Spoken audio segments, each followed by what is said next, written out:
Hola, hola, buenos días, buenas noches para los que están lejos. Les habla Indira Say Aldana. En nombre de la Fundación CJC de la Generación 77 del Centro Juvenil de Katia, les doy la más cordial bienvenida a esta entrevista especial, concebida para compartir experiencias, conocimientos y reflexiones de venezolanos que con su vocación de servicio han contribuido al desarrollo y la protección de nuestro país. Hoy tengo el inmenso placer de presentar a nuestros queridísimos amigos Juan Alcides Escalona Alvarado y Yané Pilonieta Escalante, miembros de nuestra fundación, quienes tendrán el honor de conversar con un invitado cuya trayectoria inspira admiración, respeto y profundo reconocimiento.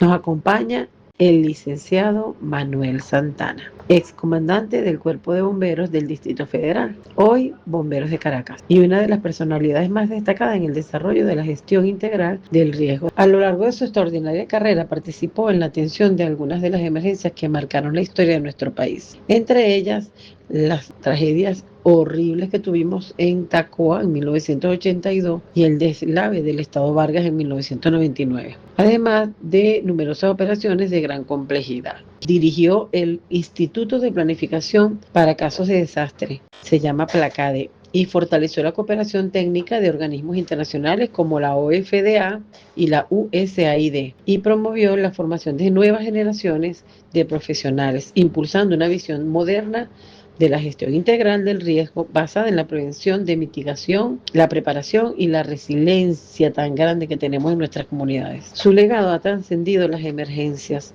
ha inspirado y formado a generaciones de bomberos, rescatistas y profesionales comprometidos con la protección de la vida, convirtiéndose en un referente para Venezuela y un referente internacional en materia de gestión integral de riesgos. Es para nosotros un verdadero privilegio contar con su presencia. Estamos seguros de que esta conversación nos dejará valiosas enseñanzas y nos permitirá conocer la experiencia, la visión y el legado de un hombre que ha dedicado su vida al servicio de los demás. Con ustedes, nuestro querido Juan Alcides Escalona y Yané Pilonieta Escalante, justo a nuestro distinguido invitado, el licenciado Manuel Santana. Sean todos bienvenidos y que disfruten de esta extraordinaria entrevista. Ok, uno, dos, tres. Bueno, señores, Pollito inglés, cuéntame. ajá. Bueno, señores, muy buenas tardes por aquí. Aquí vamos a una tertulia y tenemos un invitado muy especial, el amigo Manuel Santana. Nada más y nada menos que Manuel Santana, ¿ok? Uy, ¿Cómo estás, Manuel? bárbara. ¿Cómo estás, Manuel? Bien, Alcide, bien, Janecita, ¿cómo están ustedes? Me encanta este momento digamos, de conversa y tratar de ver juntos un tema que es tan interesante, tal como me lo habías comentado anteriormente, que es fundamental para el tema actual, no tan solo por el tema del sismo de Venezuela, sino por los incendios forestales que están afectando, por ejemplo, a España, Correcto. que definitivamente son un problema serio. Incluso lo que es el tema climático, ¿no? En Chile están habiendo inundaciones fortísimas por problemas de lluvia. O sea, estamos por todos lados, tenemos Es decir, la tierra está reclamando, bueno, está reclamando sin desde hace duda, años, podríamos decirlo así. Mira, Manuel, antes de ya comenzar directamente, estamos grabando para un grupo que se llama Centro Juvenil de Katia, es la fundación del Centro Juvenil de Katia en Caracas, pero ajá, indudablemente que esto lo vamos a colocar para todo el mundo, va para muchos grupos. Entonces, bueno, esa es la idea de difusión. Y mira, aquí tenemos a Yanecita. Estamos en familia, que eso es lo importante. es lo Y importante, así es. sí, pero vamos a arrancar de una vez. Manuel, yo he estado grabando una serie de audios, así lo llamo, y hablé desde lo general a lo particular. Y estaba hablando de gestión del riesgo. Pero me llama la atención cuando las conversaciones contigo y quisiera que nos hicieras una diferencia entre gestión del riesgo y gestión integral del riesgo, desde tu punto de vista. Ok, mira, hay que comenzar de un punto básico que es la historia, de dónde viene todo este proceso, ¿verdad? los años 60, un grupo de estudiosos que se unió para trabajar en algo que se llamó la Red de Estudios Sociales, comenzaron a hablar, producto del, recuerdan, pues, no sé si el terremoto de Valdivia, que fue un terremoto fortísimo en Chile, y que generó toda una serie de problemas.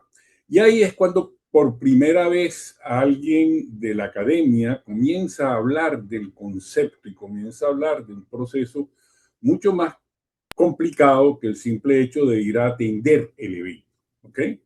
Entonces, en esa época, los estudiosos de la ciencia de la Tierra establecían que el desastre estaba en función del número de víctimas que hubiese generado el evento per se. ¿Okay?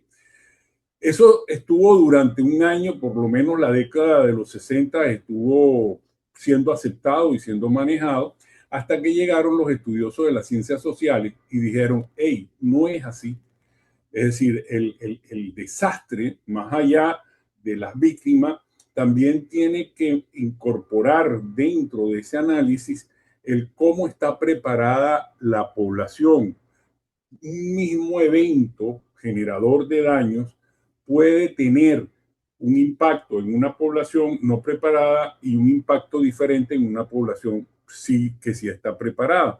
Por lo tanto, a esa ecuación de que el desastre es sencillamente el simple evento como tal, hay que incorporarle la formación ciudadana. Y eso los años 80 lo retomaron y se comenzó a manejar que el desastre no era solo el impacto del evento sísmico o del volcán o de lo que fuese, sino que había que incorporar la formación de los ciudadanos, cómo participaban, ese ecosistema que daba la sociedad.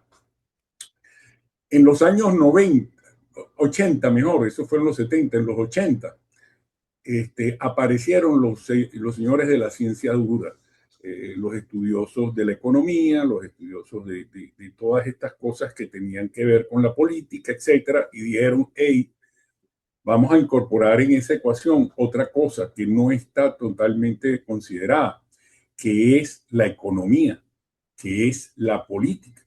¿Por qué? Porque un evento generador de daños va a pasar factura a la población, pero también va a pasar factura a una comunidad, va a pasar factura a una economía y va a pasar factura a una gestión política. Y desde allí comienza, ustedes me imagino que lo debieron haber escuchado, que los desastres quitan política, que los desastres tumban gobierno. Eso a partir de allí comienza hasta que en los años 90 aparece el Decenio Internacional de la Reducción del Riesgo de Desastre. En los años 90 ya Naciones Unidas comienza a tomar cartas en el asunto y aparece este concepto del Decenio de la Reducción del Riesgo de Desastre. Y ahí comienza a haber todo un mundo de gestiones y de manejos con las palabras, con los términos, con los conceptos, etcétera, hasta hoy en día que hablamos de gestión integral del riesgo. Cuando hablamos de gestión del riesgo, pareciera que hay algo que nosotros mismos, los que trabajamos en este marco de ideas y de líneas de gestión, la hemos, digamos, articulado, que es que estamos confundiendo, hemos promovido que se confunda la gestión de riesgo con la atención de emergencia. Y se ha venido planteando, de alguna forma, que la gestión integral de riesgo implica prepararse, implica responder, implica tener equipo, implica tener vehículos. Y no hay nada más lejos de la realidad. Y entonces, ¿cómo aparece el término de gestión integral del riesgo? ¿Por qué integral? Bueno, porque es que el problema no se soluciona con atender el evento. El problema tiene una trascendencia mucho mayor. Y hoy día se utiliza mucho la diferenciación entre la medicina tradicional y la medicina preventiva. ¿Okay? Si tú tienes una persona que le da un dolor de pecho y no puede respirar bien, lo primero que tú haces es ir a un médico, ¿cierto? El médico te va a hacer una serie de análisis, te va a hacer una historia clínica, te va a mandar unos laboratorios y finalmente te va a mandar a partir del diagnóstico que hace con toda esta información, te va a mandar un tratamiento. Si tú ese tratamiento no lo haces, ¿verdad? Te va a dar el infarto. Y cuando te da el infarto ya no hay nada que hacer. Cuando eso lo extrapolamos al territorio, es lo mismo. Un territorio te da señas, te da signos y síntomas, te dice por aquí puede estar sucediendo esto. Si tú no lo tomas, lo resuelves, haces tu examen de laboratorios, haces su historia, haces su análisis clínico y le das un tratamiento, al territorio le va a dar un infarto, que es el evento generador de daño. Y nótese que no estoy usando la palabra desastre, sino estoy hablando de evento generador de daños. ¿Por qué? Porque ese es otro problema que estamos teniendo desde hace mucho tiempo, que hablamos de desastre y lo confundimos con el evento. Hablamos del desastre de Vargas, hablamos del desastre del Nevado del Ruiz, hablamos del desastre, qué sé yo, del Limón en Venezuela. Hemos acuñado el concepto de desastre con el evento. Y el desastre corresponde a una acción humana, a una acción que por decisiones o por omisiones genera el desastre, genera las consecuencias que el impacto, ¿verdad? Pudo haber generado, pero si tú no tomaste las acciones necesarias, pues eso se te va a convertir en un desastre. Entonces, a partir de allí comienza un cambio radical en todo este tema. Un cambio radical que comienza a ver el concepto de gestión integral del riesgo como un concepto que comienza con parte del desarrollo. Es decir, cuando tú sencillamente no consideras que cuando desarrollas estás generando riesgo. De hecho, se dice que el riesgo son problemas no solucionados del desarrollo, porque construyes indebidamente. Perdón, adelante. Es decir, o sea, el riesgo es porque antes, previamente, hay un peligro. El peligro a veces sabemos que existe, está el peligro, y corremos el riesgo cuando no prevenimos de, no, esto no va a suceder, no, si ya pasó, no va a volver a pasar, como estabas mencionando tú anteriormente, no va a volver a pasar, eso no nos va a suceder. Y creo que cuando ya entras tú en que de nada vale tener equipos si no estamos adiestrados. Es correcto, es correcto. Ese es parte del problema, justamente, Camila. Porque, ¿qué pasa? Nosotros, bueno, toda la vida de que estamos jóvenes, muchachos, hemos escuchado que hay terremotos, hemos escuchado que hay incendios, hemos escuchado todo eso, pero nunca nosotros nos dijeron, ni cuando nos formaron. De hecho, si nosotros lo hablábamos en nuestra casa, nos decían, cállese muchacho, sea pavoso. O sea, y eso es una realidad. O sea, eso siempre ha estado fuera de nuestra concepción. Y ha sido un error. ¿Por qué? Porque nos hemos formado y por eso es que se dice que el riesgo es una construcción social. Correcto. El riesgo no es algo que cae del cielo, ni mucho menos. Lo construimos nosotros. Y lo construimos nosotros por la forma en que nos comportamos, por la forma en que construimos, por cómo manejamos los desechos, por cómo hacemos el trabajo tradicional o por cómo nos arriesgamos cuando estamos en un lugar haciendo cualquier cosa o cuando vamos al campo y nos atrevemos a lanzarnos al agua sin ningún tipo de protección. Entonces, Manuel, eso, ajá. Disculpa, eso también lo puedo extrapolar a lo que el término también, el desastre sería una construcción social también. Por supuesto, el desastre es una construcción humana. no tan solo social, ojo, porque el político también tiene que ver allí. Y justamente uno de los grandes problemas que ha venido ocurriendo a través del tiempo es que en nombre de los desastres naturales nos lavamos la cara ante la responsabilidad que tenemos. Entonces el concepto de desastre natural está abolido, no existe. El desastre es una condición humana que por acción u omisión la generamos. ¿Okay? Un evento que genere riesgo puede ser manejado, puede ser administrado, puede ser trabajado sin que genere un desastre. Si tuviésemos la información necesaria para poder tomar las decisiones correctas. Pero como hemos creado una cultura de la reacción y no de la atención previa, del análisis de información para hacer acción anticipatoria, pues entonces siempre tenemos que estar corriendo detrás de la emergencia y haciendo lo que sencillamente no deberíamos estar haciendo. Exactamente, pues actuamos ya por instinto, actuamos con lo que tenemos, los recursos que tenemos a la mano en ese momento, con lo que no tenemos, e inventamos. Sí, pero fíjate, Yanesita, que si actuáramos por instinto, los animales actúan por instinto. Ajá. Y tú lo ves que ellos están atentos a lo que les sucede alrededor. Nosotros no, nosotros somos confiados. Nosotros, nosotros, así es. O sea, lo único que nosotros hemos entendido, y a fuerza de piñazo, la verdad, es que cuando vamos a cruzar la calle, porque tu papá o tu mamá te diga, vea para los lados, creo. Ajá. Y eso sí nos quedó. ¿Pero por qué nos quedó? Porque nos los insistieron, nos los metieron, le dieron, le está. Y nosotros volteamos a ver. El resto de las cosas no. Entonces nosotros nos mudamos a un edificio, buscamos y vemos el apartamento, si tiene buena vista, tal vez si tiene una habitación amplia, si tiene un lugar para hacer la parrilla, si tiene, no sé.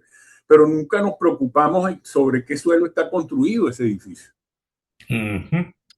No nos percatamos de si hay información, así como cuando vamos a comprar en Amazon, vemos cuáles son las opiniones de los diferentes compradores, nunca nos vamos a ver a los organismos que tienen la información, a ver si ese lugar es inundable, si no es inundable, si es un relleno, si es un relleno aluvional, si no es un relleno aluvional, si el edificio fue construido con pilotes y fue construido con... Es decir, eso no lo averiguamos.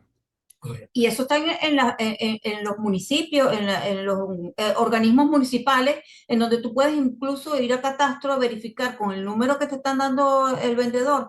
Tú vas, verificas en Catastro, mira, eso tiene el plano. Eso es un lugar... El ingeniero que construyó ese edificio, correcto. No lo hacemos. Pero eso es un lugar como... Eso es un lugar como España, a lo mejor como Estados Unidos, como Canadá. Anda a hacer eso en Venezuela. Sí. Entonces, aquí el problema, más allá de todo este proceso, y por eso hablo de lo social y lo político. Es decir, el desastre como tal es una acción humana por eso. Porque primero nosotros no colaboramos, no hacemos, no buscamos, no preparamos. El político tampoco le interesa porque seguramente tiene un negocio con el constructor que le dio el terreno, que le dio. Entonces, ese macolla, esa cosa que se genera allí, es lo que genera el desastre. ¿Correcto? Entonces, el punto es que más allá, por ejemplo, de lo que hemos visto con Venezuela, que es extremadamente triste, pues, o sea, todos estamos viendo ahora el punto de que murió cantidad de gente que no es que sean víctimas, son hermanos, primos, padres, abuelos de personas que destrozaron familias completas. Personas que cuando la vaguada de Vargas eran niños y ahora son adultos y están afectados por el terremoto y han perdido todo. Y entonces estamos viendo simple y llanamente la parte física, que hay que ir a rescatar, que hay que tener, que hay que hacer ¿cómo se llama? La recuperación de los edificios, pero no estamos viendo qué va a suceder con esas personas que perdieron todo. ¿Qué va a suceder con esas personas que no se les cayó el edificio, pero ahora van a tener que hacer una inversión enorme para recuperar su apartamento? Aquellas personas que tenían hipoteca y ahora están clavadas porque tienen que seguir pagando la hipoteca, pero sin apartamento. Entonces, eso es parte de lo integral del riesgo. Correcto.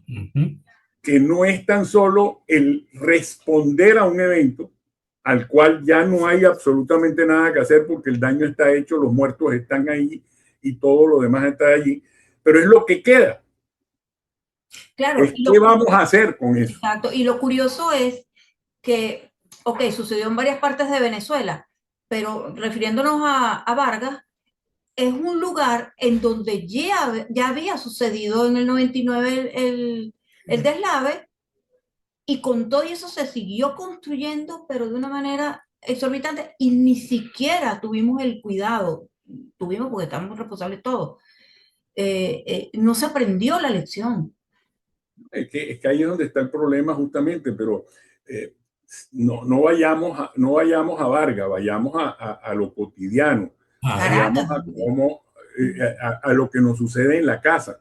Nosotros vamos a cualquier casa y vemos que probablemente los niños estén jugando en la cocina con una pelota, o los sartenes o la olla de la cocina están hacia afuera y no hacia adentro. Es decir, no tenemos conciencia como ciudadano, como persona, como familia, de qué debemos hacer para evitar ese tipo de situación. Y por eso es lo integral del tema.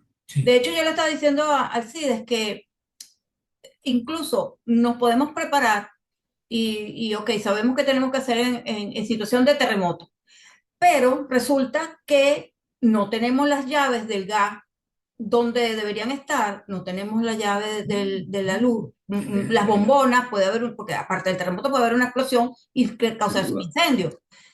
Y no tenemos, es que ni siquiera sabemos dónde están los switches de la luz. Sí, no, es que eso es así. El problema más allá de todo eso es que el primer punto, diría yo, de todo esto que estamos conversando es que nos centramos en un evento. Terremoto, nos centramos en la prevención. Inundación. ¿Qué pasó con el apagón de España? Pues? Ajá. O sea, tenemos que hacer una visión amplia y por eso el concepto que tenemos que analizar los escenarios de nuestro territorio. Correcto. Porque no es un problema del terremoto. Ahí tienes la Dana de Valencia. Correcto. Ahí tienes los incendios forestales que están ocurriendo ahora en España, que en América Latina sucede igualito, solo que no tienes la capacidad institucional de atenderlo como se atiende. Sí. Ahora, porque el problema, perdón un segundito, el problema no es que los incendios ocurren en España, ocurren en, no sé, en Hungría, y aquí, no, es que los incendios van a ocurrir en toda parte. La diferencia es cómo el Estado actúa de forma integral a la atención de ese problema. Entonces, la diferencia no es que no ocurran, siempre van a ocurrir. Ajá. El problema es que cuando tú tienes la situación, tú tienes que actuar de forma integral. No es los bomberos apagando y teniendo 25 y 30 carros de bomberos ahí apagando el fuego. No, es qué pasa con la gente que tienes que evacuar. Correcto. ¿Qué pasa con las personas, con los territorios que están siendo afectados? ¿Qué pasa con los sistemas eléctricos que están en la zona? ¿Qué pasa con todo el tema de atención de mascotas? ¿Qué pasa con...? Es decir, el problema es integral, no es del incendio, no es del terremoto, no es del qué sé yo, de la inundación. Sí. Ahora, alguien me comentaba en estos días con respecto a, uno hablaba mucho de que tenemos que y prepararse en ese antes. Entonces alguien me decía, pero mira, es que lo que pasa es que lo que ocurrió en Venezuela es un doble terremoto, 7.2, 7.5, hubiera ocurrido en cualquier parte del mundo, y me decía, mira, ¿qué pasa si hubiera ocurrido en Japón? Y yo te traslado la pregunta, ¿qué hubiera pasado en Japón, por ejemplo, si hubiese ocurrido, que puede también ocurrir, y han ocurrido también terremotos bastante fuertes? ¿Qué hubiese pasado? Mira, la prueba la hemos tenido con lo que ocurrió en el terremoto ¿cómo se llama? Y tsunami que ocurrió bueno, no recientemente, ya hace unos años en Japón. Un estado, una población, una estructura que respondió al unísono ante ese problema. ¿Cuál es el problema nuestro latino? ¿Ok? Que siempre estamos creando cosas. Es decir, yo no dudo que mañana alguien diga vamos a crear otra Fundici y que más adelante creen la unidad periquito 2 de la estructura no sé qué cosa. Es que el problema no se soluciona de esa manera. El problema se soluciona siendo integrales, poniendo a trabajar a la gente junta, que no se creen el bombero por allá, defensa civil por aquí, el Ministerio de Obras Públicas más abajo, el otro por aquí atrás, el desarrollo social haciendo lo que le da la... No, así no funciona. Así tú puedes tener todas las organizaciones que tú quieras y vas a tener para cada una un silo diferente que no se comunica, que no integra, que no tiene ninguna capacidad sola de enfrentar un problema. Ese problema en Japón, o este caso de Venezuela en Japón, habría tenido una capacidad institucional atendiendo el problema. El evento de tsunami y de terremoto, donde hasta una planta nuclear sufrió, a los 6 meses el país estaba ya clean, reparado, resuelto, todo el mundo trabajando, todo el mundo atendido, todo el mundo manejando. Esa es la diferencia. Hay una perspectiva, una cultura, una visión y una organización que te permite que el Estado, y cuando estoy hablando del Estado, estoy hablando de la gente, el gobierno y todas sus estructuras, funcionan al unísono, funcionan bajo una misma dirección y bajo una misma condición. De acuerdo.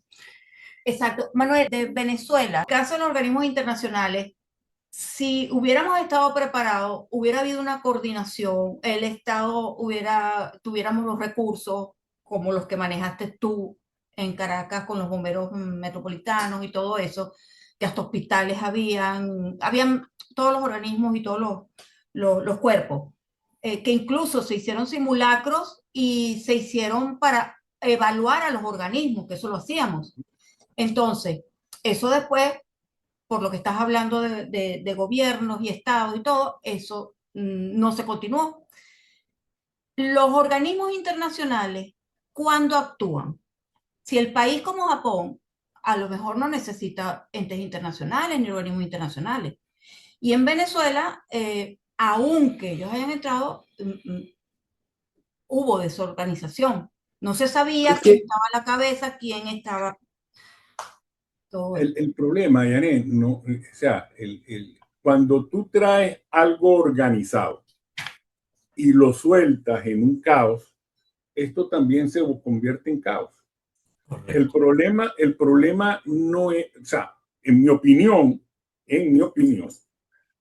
56 grupos respondiendo al terremoto de Venezuela de la forma en que respondieron, es un exabrupto. Y es un exabrupto porque allí, al no haber la estructura organizacional, al no haber una estructura local que pudiera dar información, que tuviese la capacidad para responder, para accionar, Sencillamente esos grupos, mira, 56 grupos solamente lograron rescatar 19 víctimas con vida. Wow. O sea, qué me quieres tú decir a mí que 56 con grupos que oscilan entre 40 y 60 hombres por grupo, Sí. que hayan rescatado 19 personas con vida? Hay una respuesta. Llegaron tarde, no tuvieron organización interna, no sabían cómo lo iban a hacer, no sabían dónde ir. Y otra cosa adicional es que cuando un grupo internacional va a atender o responde a un evento de este tipo, él tiene que encontrar también dentro del país receptor, y eso está en todas las normas, toda una infraestructura que lo ayude, donde ahí intervienen universidades, ahí intervienen estos organismos privados, ahí intervienen el Estado, interviene la comunidad, intervienen todo. Claro, Porque ellos llegan. los organismos internacionales llegan a un país que no hay una estructura organizacional y cada uno empezó a actuar a su manera, como si estuvieran en sus países. Entonces, no, Pero yo voy a eso, hacer esto porque este es mi campo, yo voy a agarrar este territorio, yo voy a agarrar el otro. Y Sí, eso sí. es lo que no es un caos adicional. es un Sí. caos O adicional. sea, esto es un desastre dentro de otro desastre. Es una crisis dentro de otra crisis, como quieran Correcto. poner. Ahora, Manuel, con toda esta experiencia, la misma experiencia tuya, bueno, Tacoa, el Deslave, y tanto tiempo, es como decir, bueno, y ustedes lo han advertido desde hace muchísimo tiempo, de lo que se debe hacer, pero es como orar en el mar, ¿no? Hay muchos, tantos expertos, pero que Sí. no les hacen caso. ¿Qué se debe hacer entonces? Yo tengo una solución, lo que pasa es que esa solución parece que no le gusta a la gente porque no es llamativa. Yo creo que eso tú lo solucionas en las escuelas. Eso no lo vas a solucionar, es decir, loro viejo no aprende a hablar, hermano. Ajá. Entonces, tú tienes que comenzar a trabajar en las escuelas. Esto lo vas a solucionar en 10, 15, 20 años. Cuando tú tengas ciudadanos profesionales enfocados en una misma línea. Así como todo el mundo te habla de Bolívar, todo el mundo te habla del Negro Primero, todo el mundo tiene que hablar de riesgo. Coño, perdón. Pero es así, está bien, Sí. está bien.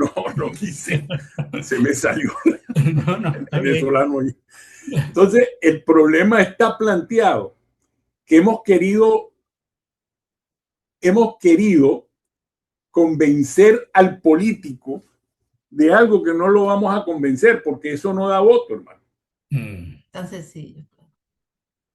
El que tú tengas, es decir, yo recuerdo hace muchos años, cuando yo estaba en Caracas, en Bombero, que me tocó ir a defender un presupuesto para comprar un carro de elevación, un Bronto.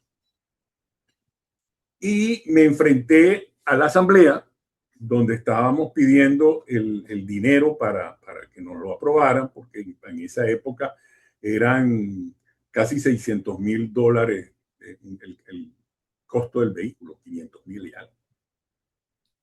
Y después que hago toda mi exposición, hago toda la cosa y tal, y qué sé yo, empiezan las preguntas. Y uno de los señores que están allí, diputados, no diputados, eran concejales, porque era el consejo municipal. Me dice, mira, ¿y cuánto es que cuesta? Me dijiste, tanto. Okay. Tú sabes que con ese dinero yo puedo comprar 5 carros recolectores de basura que se ven todos los días y ese no se va a ver. Y tiene razón. Él tiene razón. A él le da mucho más proyección un carro de basura recogiendo todos los desechos sólidos, ¿verdad?, que se ve todos los días y a cada momento, con un carro que va a utilizarse en un evento que a lo mejor una vez cada 6 meses. Exacto, Manuel, que es Pero, cuando sucede, por ejemplo, los organismos que les compran ambulancias, no, yo voy a adquirir una ambulancia, el otro institución va a comprar un hospital, pero no tienes la gente adiestrada para eso. ¿Qué vas a hacer con una ambulancia si no tienes conductor adiestrado? Pues no es cualquier Es que conductor. pero es que ese es parte del problema. Es que no es, y fue la respuesta que me salió en ese momento decirle, mire, usted vive en edificio. Sí, yo vivo. Bueno, el día que ese edificio se queme y usted esté en su apartamento, su familia esté en su apartamento y no haya un carro de elevación para poder apoyarlo, recuerde que tiene los carros de basura que sí lo van a poder apoyar. Ajá. Excelente. Entonces, Excelente. Sí. ¿por qué? Porque me sacó la piedra, o sea, la verdad es que me sacó Sí, la piedra en ese momento que me hicieran una pregunta como esa. Claro. Entonces, aquí el problema está en que nosotros también hemos sido un poco torpes, o sea, nosotros como responsables de vender una idea.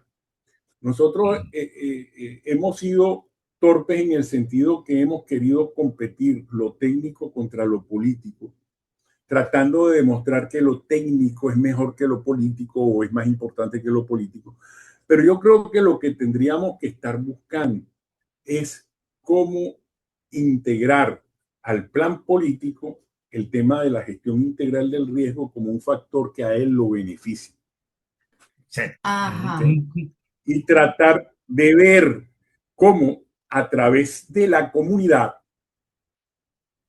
poder integrarla en este proceso para que esa comunidad que vota, esa comunidad que es la que puede en un momento dado cambiar todo el panorama, porque le puedo exigir a ese señor que me viene a vender su candidatura, le puedo exigir tal o cual cosa, es que podemos hacer un cambio. Por eso yo digo que el problema hay que comenzarlo a trabajar en las escuelas. Correcto. Formando a ese muchacho, pasándolo a un joven, luego a un estudiante universitario que lleve el mensaje, que lo tenga claro en su mente, que así como nos daban un cogotazo para que viéramos para los lados cuando íbamos a cruzar la calle, él lo esté viendo a cada momento en la escuela, El lo efecto esté multiplicador. aplicando. Efecto Sin duda, multiplicador. para que lo esté viendo en la escuela, se lo esté aplicando a su familia y en su casa y en su comunidad, y cuando profesional, él no vaya a diseñar, si está estudiando, qué sé yo, arquitectura, haga un diseño dentro del marco de lo que él ha aprendido.